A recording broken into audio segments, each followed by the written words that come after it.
Jawab pertanyaan-pertanyaan yang masuk di sosial media Islam Twinda yang sudah dikirimkan jamaah yang ada di rumah nih. Ayo jamaah yang di rumah siap-siap ya. Mungkin yang kita bacakan adalah pertanyaan dari Anda nih. Langsung aja kita masuk ke segmen Tanya Dong Ustadz. Kami semua tanya dong Ustadz. Ada suara yang ngebas satu siapa ya? Habib Usman. Oh ya Usman. Oke kita masuk ke pertanyaannya ya. Dari Instagram dari @rizaldi_yunardi. Assalamualaikum Ustadz. Apakah diperbolehkan sholat dalam keadaan terburu-buru dan cepat karena untuk mengefisiensikan waktu? Maksudnya sholat bisa kegiatan juga tidak ada yang terbengkalai gitu. Waalaikumsalam. Wassalamualaikum warahmatullahi wabarakatuh. Kok saya jawab waalaikumsalam. Kita coba tanya sama guru kita yang sholatnya juga cepat. Mohon izin. Gimana Ustadz? Saya bukan cepat. Tapi mengkondisikan iya, keadaan. Oh iya benar. Kalau saya salat sendiri di rumah, lama. Lama. Bisa sampai 1 juz. Wih Masya Allah. Iya. Kalau sama kita? Cepat. Iya, Kenapa saya cepat? Kenapa Karena saya? mau syuting. Nah, dipersingkat. Bukan mempercepat, mempersingkat. Mengefisiensikan. Bahasanya makin sulit. Mengefisiensikan waktu. Dalam rangka untuk satu. Meringankan akan keadaan karena kita berada dalam berjamaah. Masya Allah. Imam yang cerdas tidak melama-lamakan imamnya, sholatnya. Kenapa? Karena bisa jadi di belakang ada orang yang, lemah fisiknya karena tua. Atau lemah imannya karena masih anak-anak. Nah, yang kedua, mengefisiensikan atau mempersingkat waktunya untuk melihat kepentingan kemaslahatan. Sekali lagi, kepentingan kemaslahatan. Ini kita mau syuting ini, kita mau nih cepat. Kemudian apalagi di bandara, ya Allah, orang ketinggalan pesawat itu semua. Masya Allah. Apalagi berikutnya, unsur darurat. Ada kebakaran, ngingu, ada gempa, kelama-lama, ya Allah, tidak ada yang konsentrasi itu. Iya pasti. Jadi melihat kondisinya. Ya berarti Ustadz Maulana imam yang cerdas, mantap, luar biasa. Jadi kita nggak terlambat syuting, kalau nggak waktunya kita udah syuting masih kita sholat, kan luar biasa. Makasih banyak Ustadz Maulana penjelasannya ini mewakili semua nih Masya Allah. Terima kasih juga buat yang bertanya tadi, kita lanjut lagi ke pertanyaan yang berikutnya. Dari hamba Allah, ya Assalamualaikum Ustadz izin bertanya. Saya pernah mendengar dalam Al-Quran surah Al-Baqarah ada yang namanya sholat wusta. Nah dalam Islam maksud dari sholat wusta itu apa ya? Tolong sembunyikan nama saya. Udah syukran ganti apa nih? Ganti yang jawab. Oh ya kalau gitu kita minta Habib Usman yang jawab. Dia bilang ganti, syukron ganti. Di akhir, aneh gak duduk nih langsung bangun. Oh iya benar-benar. Apaan Mas Fadli, apaan Ustadz Sam, apaan Ustadz Maulana. Iya. Bismillahirrahmanirrahim. Allahumma sholli ala sayyidina Muhammad wa ala ali sayyidina Muhammad. Allah Subhanahu wa taala berfirman di dalam Al-Qur'an, "Hafizu ala salawati wa salatil wusta wa qumu lillahi qanitin." Jelas bahwasanya peliharalah salatmu. Jadi salat kita ini harus dipelihara dan peliharalah salat wusta. Jadi salat wusta itu juga harus dipelihara.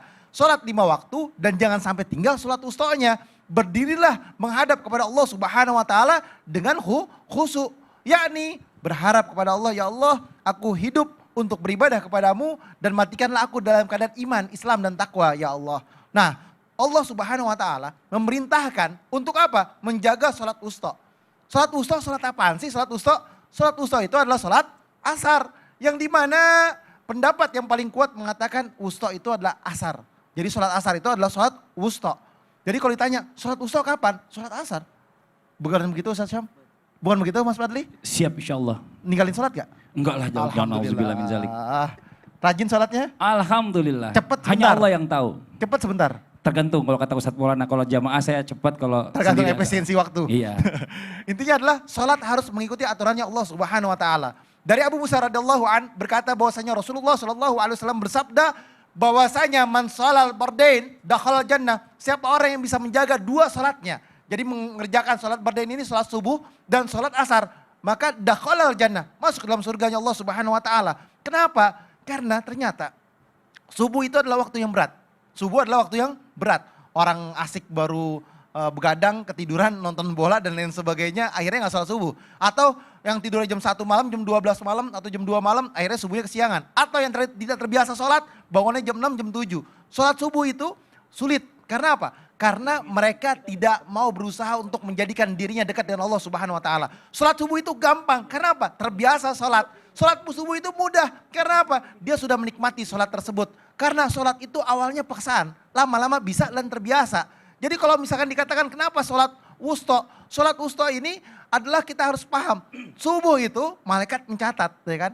Asar itu malaikat juga mencatat, disaksikan oleh malaikat. Subuh dan asar disaksikan oleh 2 malaikat atau bahkan lebih malaikat yang menyaksikannya untuk melihat nih hamba-hambanya Allah yang lagi sholat, yang lagi ibadah. Dan juga ada malaikat yang laporan, yang pagi laporan, yang sore laporan. Jadi aplusan, malaikat pagi dan malaikat malam. Kalau misalkan kita nggak sholat, berbahaya kita. Dari Abu Hurairah radhiyallahu an bahwasanya Rasulullah sallallahu alaihi wasallam bersabda, "Man taraka salatul asr faqad habita amaluhu." Siapa orang yang meninggalkan salat asar, maka terputuslah amalnya. Siapa orang yang meninggalkan salat asar, selesailah dia. Siapa orang yang meninggalkan salat asar, maka celakalah dia. Siapa orang yang meninggalkan salat asar, maka dia tidak dicatat menjadikan orang yang salat pada hari tersebut. Karena malaikat laporannya ke atas, dia nggak salat, dia tarikus salat. Nah inilah yang berbahaya. Oleh karena itu, sesibuk-sibuk apapun, ayo sholat. Sesibuk-sibuk apapun, ketika waktunya sholat, ayo buru-buru sholat. Karena apa? Sholatlah yang menolong kita, sholatlah yang menyelamatkan kita. Kalau kita nggak sholat, hancur. Tadi Mas Fadi bilang, as-sholatu imaduddin. Sholat itu adalah tiangnya agama. Jadi bagaimana rumah mau berdiri, bangunan mau berdiri, kalau misalkan tiangnya nggak ada, atau tiangnya hancur. Kalau tiangnya hancur, selesai, nggak bisa bangun rumah.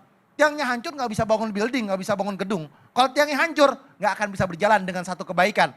Yakni kebaikan mendekatkan diri kepada Allah dengan cara menyatukan tiang tersebut, kekuatan iman kokoh dalam diri kita sehingga kita menjadi hamba Allah yang bertakwa. Masya Allah. Jadi orang yang suka pagi petang amalan tuh kalau bisa habis asar sebelum maghrib. Jangan setelah maghrib baru baca pagi petang, telat. Karena kan amalan diangkat habis asar ya. Betul. Ini Masya Allah luar biasa. Malaikat Ini kita, mencatatnya. Iya, ini kan kita kalau tahu begini kita makin semangat sholat nih. Saya jadi seneng banget hari ini. Ya Allah. Ustaz Maulana, ini Iya. biar kita lebih semangat lagi boleh nggak? Kasih lagi tipsnya biar kita makin semangat untuk sholat. Ada tips yang akan saya berikan supaya kita semangat dalam beribadah, Mantap. utamanya salat. Mantap. Sehingga Mantap. kita ketagihan untuk salat. Gini. Kenapa salaman? Salaman lagi. Kenapa begini? Kok salaman terus sih? Tunggu. Ustadz, kita itu minta dijawab bukan diajak salaman. Benar, salaman biasa Ya. diamplopin. Enggak ada di kosong. Ya udah, ntar aja kita dengar jawabannya ya. Setelah yang satu ini janji ya, Ustadz Maulana. Ada hubungannya dengan salaman kah? Ada. Oke, yang di rumah jangan kemana-mana, tetap di Islam itu indah. Jamaah. Oh jamaah. Alhamdulillah. Pokoknya kalau kita salaman, rajin